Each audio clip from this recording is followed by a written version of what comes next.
This week on the Computer Chronicles, how to create your own website. We'll show you the basics of good web design, the do's and don'ts of the craft. We'll show you how to add sophisticated features to your web page using tools like the new Macromedia Backstage Internet Studio. We'll look at the secrets of graphic design and graphic optimization with a tool called WebImage, and we'll explore the new arena of virtual reality and 3D websites. Plus a visit to some inner-city teenagers who are now professional web designers, and we'll go to a trade show competition where teams of web designers had to create a complete website in just 8 hours. Plus, we'll have this week's computer news, my pick of the week. It's all coming up next on the Computer Chronicles. Computer Chronicles is made possible in part by SoftSource Incorporated, publishers of Pro One software, educational software for young adults. Additional funding from PC Connection and Mac Connection, the catalog and online superstore with over 10,000 PC and Mac products. Award-winning service, toll-free technical support, and overnight delivery. www.pcconnection.com. And by Learn2.com, the Ability Utility, the website that shows you how to do just about anything.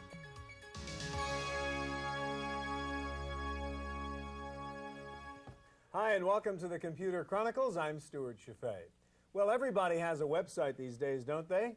You don't? Well, we're going to show you how to create your own homepage. And one of the first issues you have to deal with is the graphic design of your page. And Jay, that's your territory. You're senior art director at Atomic Vision. You do this every single day. The first question I have is, what's the object here? I mean, what am I trying to accomplish in the design of my homepage?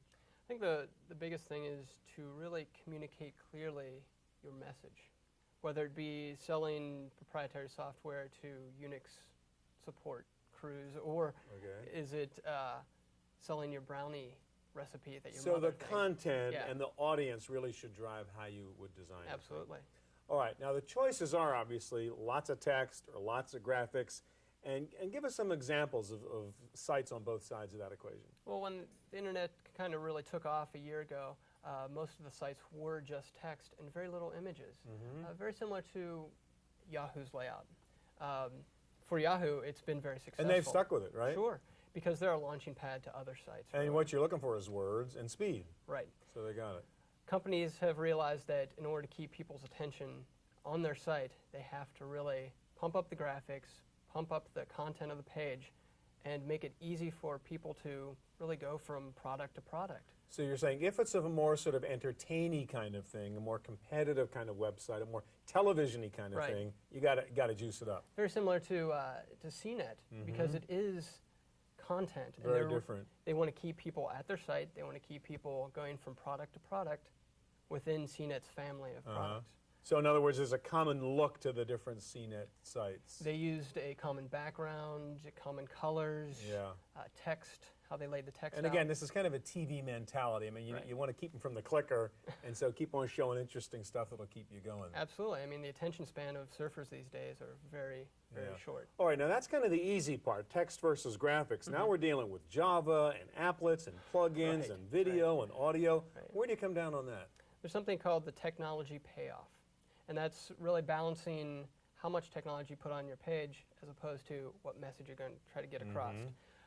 For instance, you go to the Popular Mechanics site, and you think Popular Mechanics is a magazine. It's going to give you articles. It's going to give you It looks pretty photographs. simple. You see a bunch of text. But the first thing they tell you is that it's going to take a long time to download. It says, please note this is a computationally demanding site. Right. In other words, go get a cup of coffee, come back later. Right. Maybe it'll be here. And the payoff is a 3D rendering of their logo. What's the payoff? Not too much. Yeah, who's going to wait for that? You want to find out how to fix your deck or something. Exactly.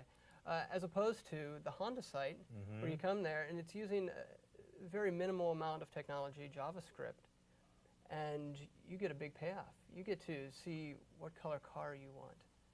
And that is, I mean, that's so fast, it's instant, that you really get some, as you say, payoff, something good happens when you just click on something. So this technology is more interactive, whereas the other technology is really obstructing the message.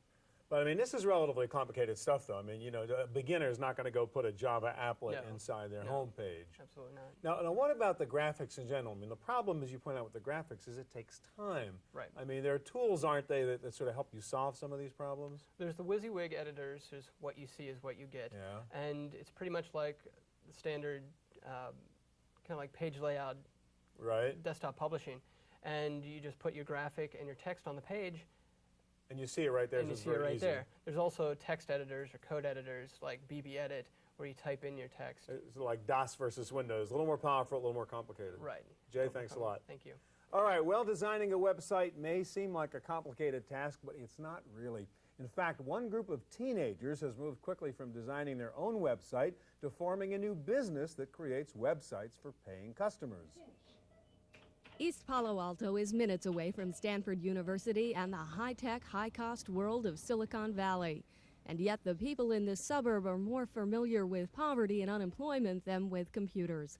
Plugged In is a nonprofit organization determined to change that by giving residents free access to computers and the web. Plugged In Enterprises is the business side of the organization, with branches in desktop publishing, multimedia, and website design. The projects that we work on and the teams that we work on come from different backgrounds. They come from, we have teens as well as young adults. We have ages 14 to ages 19. And the hardest part of my job would be just to keep them focused because of the different personalities. Like we have some people who are just introverted and they don't really like meeting with clients. So it's my job to bring that out in them, you know, to develop a skill where they could meet with clients and feel open and talk with clients as well. And then also, we have teams that are really wired. So what I have to do is just bring them down and develop some structure in them. In spite of their youth, the Plugged In web designers have worked on projects big and small for clients around the country. From travel guides to commercial sites to home pages, Plugged In's teenage experts have a keen sense of design, even if they cannot always explain it. I have no clue what it is, just do it, and if it looks good, ask some other people. Ask the kids around here.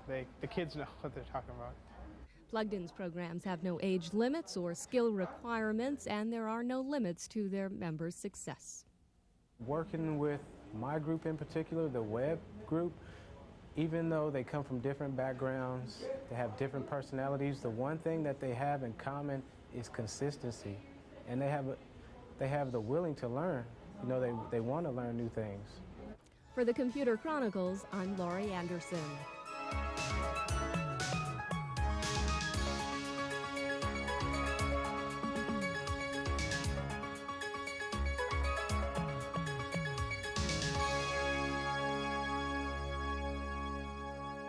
Once you've got the basics built into your new web page, you might want to get a little more sophisticated, like customized pages, information capture, discussion groups, or even Java applets.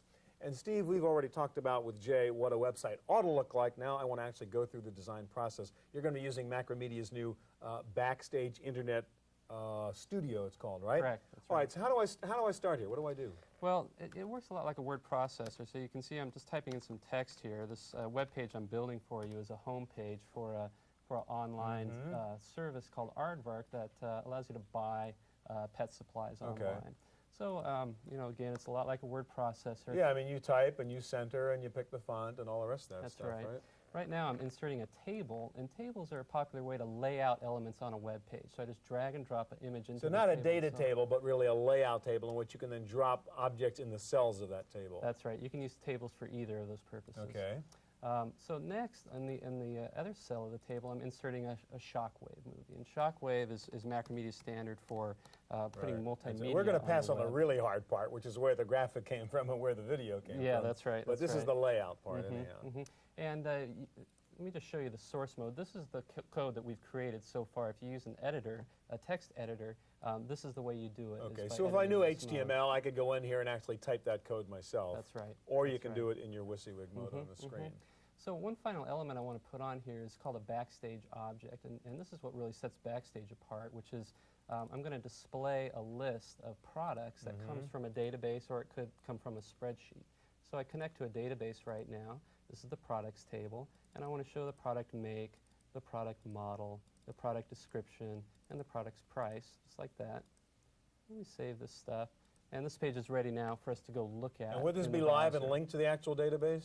Yeah, if the data changed in the It would database, automatically it would go into automatically update. That's right. So let's save our page and jump over into the browser. Okay, so And we see what this thing looks like for Yep, real? Yep, I have it under my bookmark to be speedy. And here it's coming in now, the Shockwave movie's coming in. And there's a little aquarium scene there. And And down there's your below product here, table I there. have the product table. I think I can shoot the fish down here What- if I want to. One other thing I want you to show us, Steve, you know, a lot of times you want a hotspot on a particular graphic so that you can click and do something there. How do you turn, say, that aardvark graphic you put in there into having a hotspot, a hot link to something Sure, else? I'm on it right now. I just double-clicked on my image to bring up the properties of the image, and I just use my drawing tool here to draw a hotspot. So you just define what you want the hotspot area to be. Right, and then you browse over to the page And in then your what you want to website. happen when you click on Exactly. the hotspot. So that's all set up now. Let's go ahead and save that. Jump back over into the browser. And we can reload the page. So you got to reload to get that new functionality That's in exactly right. And then we will click on the hotspot. Okay, where now I as you set can it. see, when you move your cursor over the hotspot, you got a little hand and something's going to happen. And would you tell it you could just go back to your home page or something when you click there? That's right. There And it there you goes. go. All right, very cool. So it's Thanks. Backstage Internet Studio. Thanks Right. a lot, Steve. Well, the key to a good web page is good graphics. We've heard that several times. But the key to a good web page is also a fast page that won't take forever to download. How do you strike that balance? Chris, I guess that's a question I have for you. You've got some techniques that you can use to do that. What are they? Well, I'm going to show you our WebImage product. And WebImage was built around the fact that you should optimize your graphics for your web page so you can reduce the download time. And when someone comes to your site, they're not bogged down waiting So for images to optimize open. is still have a good looking graphic, but shrink the file as small as possible so you can shrink the download time. That's correct. There's a couple different techniques a web publisher can do. I've loaded a very large graphic into our WebImage product at this point. The first thing they can do to reduce the size of an image file is to actually change the dimensions of it. And the key to doing this is to do it without compromising quality. So I'll reduce just a smaller picture, number one. That's correct. So I'll reduce this file over half, and you see we haven't compromised our quality at this point. Okay, so it's good quality, a little picture that's now half the file size. That's correct. What else? Now the other thing It's that still you a can pretty do- big file though, right? I mean, what is That it? is correct. At this point, it's still around the realm of 400K. Okay. Okay. The other way that you can reduce the file size is to actually remove colors from the image. Now, WebImage provides an intelligent color reduction system that actually removes colors that are not going to be perceived by the eye. So if I don't see blue or red or something, and say don't waste your time sending those colors That over. is correct. So what I'm going to do here is take this from 16.7 million colors all the way down to 256 colors. And we still have a very high quality image on the back end. And how much have you reduced the file size this time? If I went and saved this off as a GIF file now, it'd be about 17K in size. So that's a huge savings. That is correct. All right, so there are tricks you can play. You still have your graphics, but make them move a lot faster. That's correct. Now, suppose I want to turn that into a button. Well, WebImage has a number of different effects that are web page related. One of them is creating a button. We found a lot of users wanted to take an image and actually make it look like a button that you could press. So easily we run in through it our optimize, our buttonize filter Yeah, here, that's and now we easy. have an image that looks like a button that they could push. What about the file format for images, Chris? You can use a GIF file, you can use a JPEG file. What's the difference? Sure.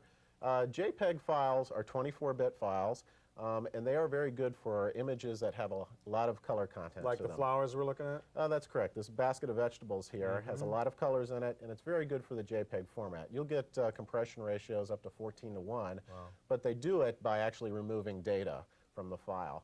Now, the GIF format up here is very good for images that have low color counts in them.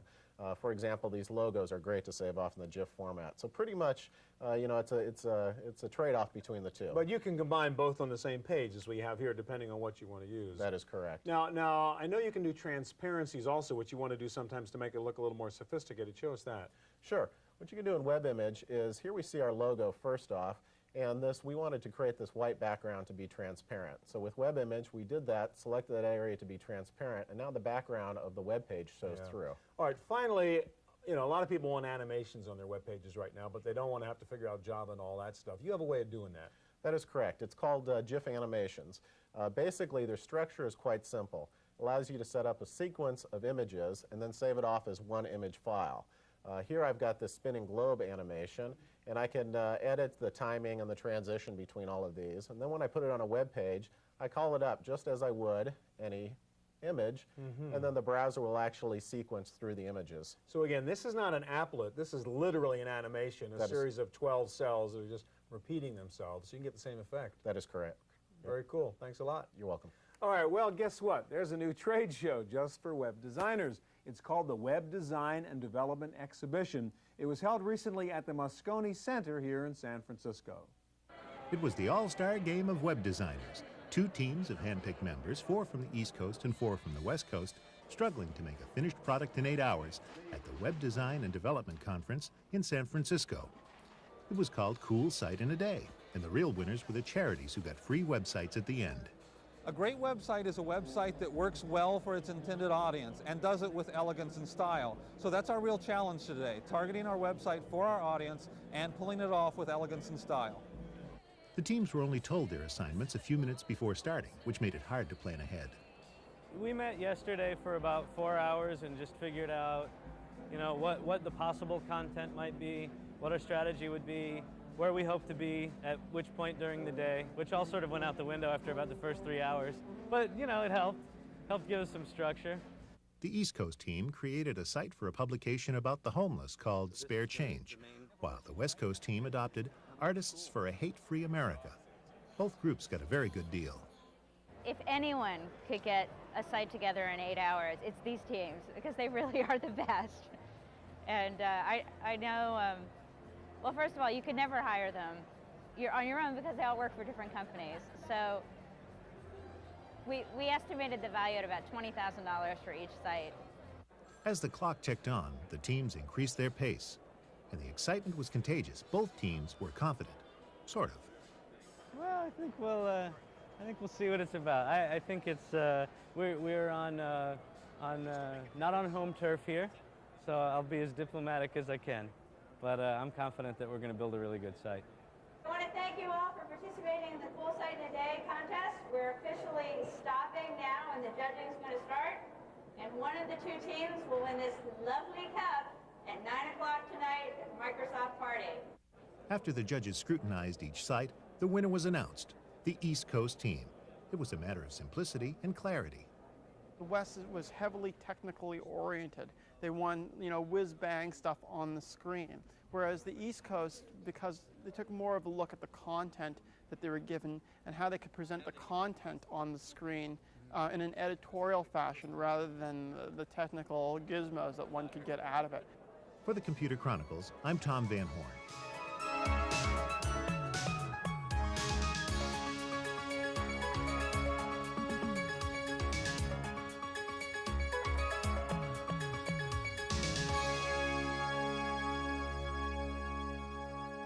Well, what is the future of web design? Probably 3D and the creation of virtual worlds online. There is a design language just for that purpose called VRML, VRML, the Virtual Reality Modeling Language. And Robert, that's what you guys are using with your tool, VRealm Builder, to create these 3D worlds. Show us a couple of examples. Obviously, the shopping mall is one environment that people think about when you get to the virtual world. What is this one we're looking at here? Right now we've got like a web page that is set up in both HTML and VRML. They can interact with each other. Over here I've got traditional HTML to sort of give me some information about the mall that I've entered.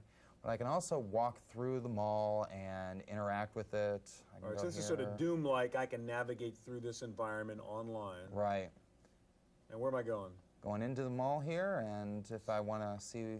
So that's a shop of some sort? Right, we've got a CD store, so we can see what the rock pick of the week is, and we can continue looking around the store. And, in fact, we see a Sheryl Crow poster on the wall. Yeah, I can double-click on that and listen to what the music is. Hear what the pick of the week is. All right, now one of the nice things would be nice if you really want to create a virtual world is I walk in here and there are other people in there. Right. Maybe I bump into another customer and she says, hey, have you heard the latest Sheryl Crow album? Can you actually build those kinds of avatars with real characteristics? Sure, that's a very popular application of VRML right now, and that is multi-user worlds.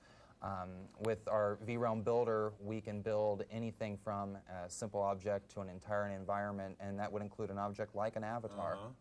So I'll go ahead and open one up here. So you can design not only that visual figure, but actually build characteristics and behaviors into that character. For instance, so if I a get figure so taking close to him, he talks back to me or whatever. Right. All right, now speaking of which, I want you to bring up your temple example, because that's really a good one. Besides the shopping mall, we think of perhaps virtual travel as a great application for virtual worlds in 3D.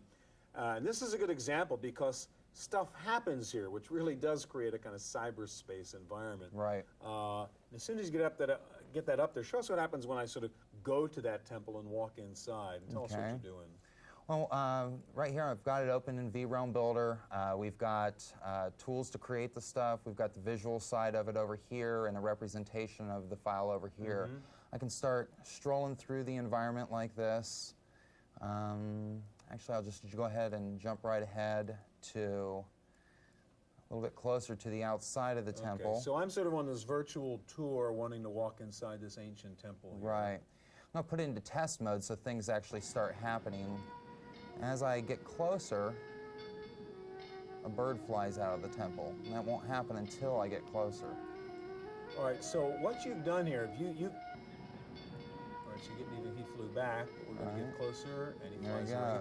All right, so what you've done here is not only design a bird, not only design an animation, but basically program that bird to say, if a person gets too close to you, if an avatar gets too close to you, fly away, which is what a real animal would do in that situation. Right, exactly. How do you do that? Show us how you program in those sort of triggers. Okay, let me bring up a early version of the Dove at the point where I just sort of set him up to be animated.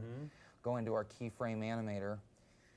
You can see where I've, over a period of time, set up the flight sequence and everything else like that. But what you're talking about is actually triggering. Right. And by bringing up our trigger function so you can say, here, hey, if I touch it, something will happen. Right. If I look at it, something will happen. If I get too close to it, something will happen. Right, so I can easily just put a proximity sensor on it, which says within so-and-so feet, he flies away. And obviously, if you start using your imagination, that creates all kinds of real-world interactions in a virtual environment. Absolutely. That could be fantastic on the web. Real briefly, what are the demands in bandwidth and being able to do this stuff? You know, the great thing about Vermal is that it was always intended to be for the web. It was not something that was ported to the web. This file, the temple, for instance, is just over 100 kilobytes uncompressed, so it's not big a deal considering you could walk anywhere in it. Robert, thanks very much. Thank you. Now for this week's Random Access and a special report on personal computing tips from Mike Elgin. One of the most powerful but underutilized features in Windows 95 is the Send To item. You've probably seen it when you've right-clicked on a document and noticed this Send To item on the context menu. By selecting the items on the menu, it either opens a document, for example, in the application that's there, or it moves it to that location. I'm going to show you how to take advantage of this powerful feature. By double-clicking on my computer and going into the C drive, then the Windows folder, you notice that there is a Send To folder. Now what this is these shortcuts are the items on the menu. And you can add anything you like to those, documents, locations. I'm going to add the desktop as a location to my menu by simply putting a shortcut to the desktop inside. Double-click on Windows, find the desktop item, and I'm right-clicking and dragging, letting go, selecting Create Shortcut here. Now that I've got this item there, whenever I go to my documents and use the Send To menu, you find that shortcut to the desktop is here, and I can actually move the file there. You can also put cascading folders into this Send To menu by just creating ordinary folders, right-clicking on the area, selecting New, and then Folder. And anything I put in there now becomes part of this cascading menu. Now you notice when I go there and select right-click on the folder, Send To, I have a cascading menu. You can put as many of those as you like. That's it for today's tips. Back to you, Stewart. Now for my pick of the week. We've shown you several very sophisticated tools for creating, designing, and enhancing your website, but some of these tools are a bit complicated to use. However, I have found the absolute simplest piece of software that lets you design a very nice-looking website in a matter of minutes, and you don't have to know anything. You just fill in some blanks, and next thing you know, you have a cool-looking website, complete with hot links, graphics, etc. The program is called the Website Creation Kit from a Canadian company called Homepage. Designing your website with this software could not be easier. You simply click through a series of menu tabs, fill in the blanks, and you have a pretty good-looking website. It's easy to go back in and make changes later. The software comes on a CD-ROM and works for Macs or Windows PCs. It comes with several packages, in fact, which let you easily customize a personal website or a small business site. It also comes with a nice animated tutorial and no manual. Check out their website at hmpg.com. That's it for this week's Chronicles. We'll be back here again next week with more of the best in hardware, software, and the net. If you need more information on anything you saw on today's program, check out our website at pctv.com. I'm Stewart Cheifet. Hope to see you here next time. Computer Chronicles is made possible in part by SoftSource Incorporated, publishers of Pro One software, educational software for young adults. Additional funding from PC Connection and Mac Connection, the catalog and online superstore with over 10,000 PC and Mac products. Award-winning service, toll-free technical support, and overnight delivery. www.pcconnection.com. And by Learn2.com, the Ability Utility, the website that shows you how to do just about anything.